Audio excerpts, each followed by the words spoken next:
Agwani bro. Agwa. Agwani. Fresh. Umeze tayari se? Meze fresh. Umeze fresh? Birenze bikenewe nawe. Okay, ngiye kubaza buri muntu wese ikibazo individuel kabisa. Ugisubiza ibihembo birahari. Sibyo? Yeah.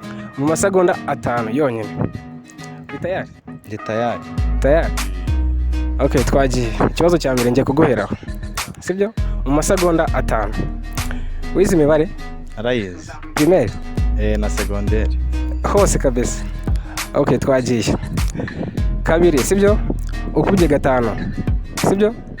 Uteranyijeho 5. Ukuyemo kabiri. Ni kangahe? 18. Amasegonda 5 yonyine. 18. Uri sure ko ari 18? Ndi sure. Uri sure? Okay, twagiye ikibazo cya kabiri wowe. Sibyo? Ngiye kugubwira amagambo. Sibyo? Ngiye kukubwira amagambo ariko nayacagaguye. Inyuguti ukwayo. Umpurize icyo kintu kivanimo ikintu kizima. Sibyo? Twagiye. Hari ryo, hari i, hari na bi. Mu masegonda 5. Tangira. Hari ryo, hari bi, hari na i. Ibiryo.